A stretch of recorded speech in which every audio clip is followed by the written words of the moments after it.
पति नहा ही रहा था कि तभी फोन पर मैसेज टोन बजे। पत्नी मोबाइल के पास में ही खड़ी थी। उसका ध्यान फोन की तरफ गया।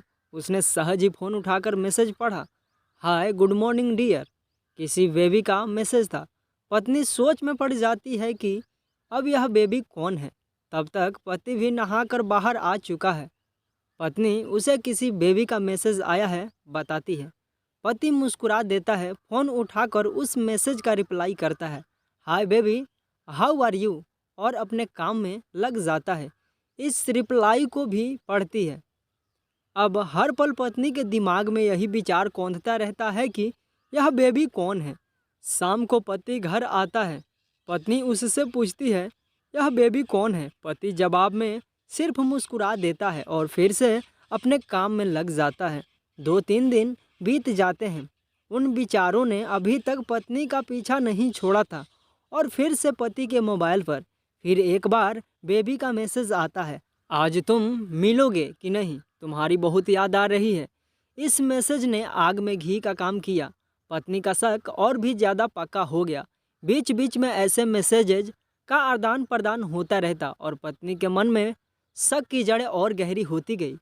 पति पूछने पर भी जवाब में सिर्फ मुस्कुराकर कुछ नहीं कहता। यह शक गुस्सा बनकर तब ज्वालामुखी की तरफ फट पड़ता है जब एक दिन उसे अपने पति की जेब में सिनेमा की 2 टिकटें मिलती है। पत्नी अपने पति से बहुत झगड़ती है। पति उसे समझाने की कोशिश करता है लेकिन वह कोई भी बात सुनने को तैयार नहीं है। पति को भी उस पर गुस्सा आ जाता है और यह झगड़ा और भी ज़्यादा बढ़ जाता है। गुस्से में पति घर से बाहर निकल जाता है। पत्नी का गुस्सा पति से कई गुना ज़्यादा है। तुरंत वह अपना सारा सामान पैक करती है। एक चिट्ठी लिखती है कि मैं मायके जा रही हूँ हमेशा के लिए, और पति का घर छोड़कर चली जाती है। गुस्सा शांत होने पर जब पति घर आता है तो चिट्ठी पढ़कर उसके होश उड़ जाते हैं। 10 दिन बीत जाते हैं और गांव के उस घर पर डोरबेल बजती है जहां पत्नी रहने चली गई है। पत्नी दरवाज़ा खोलती है। दरवाजे पर 10 साल की एक छोटी बच्ची हाथों में चिट्ठी लिए खड़ी है। वह पत्नी को वो चिट्ठी देती है। बच्ची से वह चिट्ठी लेकर पत्नी चिट्ठी खोलकर पढ़ती है, डियर वाइफ, जिस बेबी की वजह से हम दोनों में इतने झगड़े हुए और तुम हमारा घर छोड़कर यहाँ चली आई, यह बच्ची जो अभी तुम्हारे सामने खड़ी है वह वही बेबी है। अनाथ आश्रम की एक प्यारी बच्ची। इसी के साथ मैं बातें करता था, सिनेमा जाता था। पहली बार जब तूने बेबी के बारे में पूछा था तो मैंने जानबूझकर तुम्हें नहीं बताया था। सोचा था थोड़ा मजाक करता हूँ, देखता हूँ तुम कैसे रिएक्ट करती हो। लेकिन मैंने यह कभी नहीं सोचा था कि तुम्हारा शक इतना बढ़ जाएगा कि तुम घर ही छोड़ दोगी। हाँ, सबसे ज़रूरी बात यह, जो बेबी है वह किसी और की नहीं बल्कि तुम्हारी ही बेटी है। रुको, अपने आप को संभालो और आगे की बात ध्यान से पढ़ो। हमारे शादी के 2 साल पहले की यह बात है। तुम अपने कॉलेज के लास्ट ईयर में थी। तुम्हारे प्रोफेशन में नोट्स लेने के बहाने तुम्हें बुलाया था और तुम्हारे चाय में नशीली दवा खिलाकर ना करने वाला काम किया था। इसमें तुम्हारी कोई गलती नहीं थी, लेकिन कुदरत ने अपना काम किया और तुम्हारे पेट में इस बेबी को डाल दिया। काफ़ी प्रयास करने पर भी अबॉर्शन नहीं हुआ तो तुम्हारे घर वालों ने समाज के डर से तुम्हें 6 महीने तक घर में ही रखा।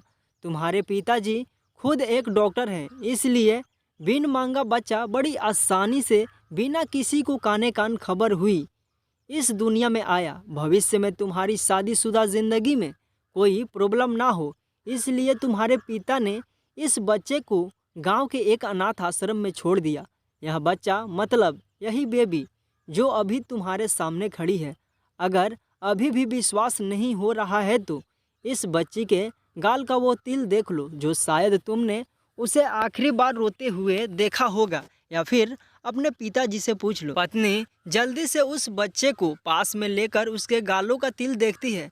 उसका मन भर आता है, उसकी आंखों में आंसू आ जाते हैं, लेकिन अभी भी चिट्ठी बाकी है, इसलिए वह आगे पढ़ती है। मुझे पता है अभी भी तुम्हारे मन में यह सवाल उठ रहा होगा कि यह सब मुझे कैसे पता। तुम्हें बता दूं कि यह सब तुम्हारे खुद के पिता ने ही अपने मन में उठ रहे पश्चाताप को शांत करने के लिए शादी के 1 महीने पहले मुझसे मिलकर सारी बात मुझे बताई थी। उन्होंने यह भी कहा कि अगर मैं चाहूँ तो शादी से इनकार कर सकता हूँ।